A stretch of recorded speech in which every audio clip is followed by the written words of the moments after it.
Hi, I'm Jordan. I'm Kathleen. I'm Megan. And I'm Greg. And we are your Lexis reps at New England.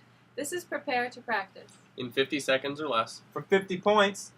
Let's hear a Prepare to Practice tip from one of your fellow students. My name is Kelsey Barron. I'm a 3L here at New England Law Boston. I'm also the editor-in-chief of the Criminal Journal here at school and also the vice president of the Federal Bar Association. I want to tell you a quick story about my experience with Lexis thus far as a law student.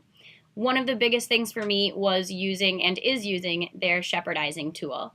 Last year, throughout the entire academic year, I worked for a small firm here in Boston doing employment work. And one of the law clerks was asked to do some key citing and to check whether or not cases were up to date.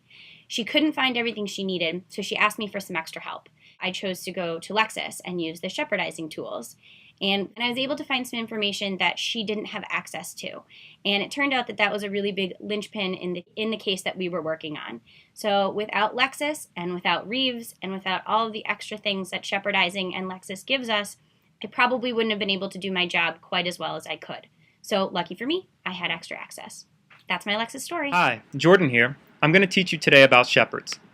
Suppose that your employer told you that they knew a case had been reversed. The fastest way to bring the case up is through its citation. So let's use 74 Mass. App. Court 413 for example. Notice how I didn't use any spaces or periods. You don't need to.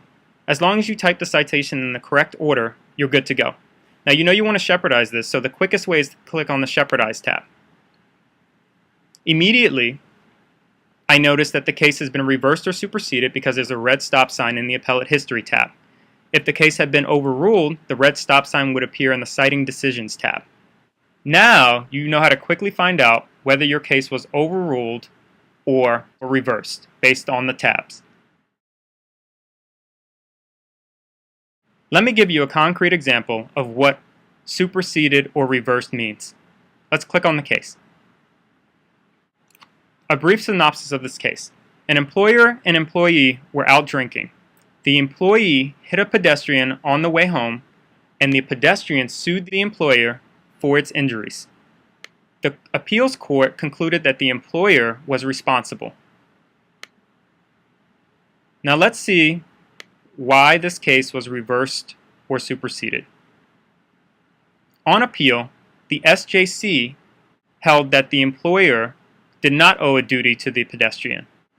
This is an example of a case that's been reversed or superseded because the appellate court reversed or superseded the lower court.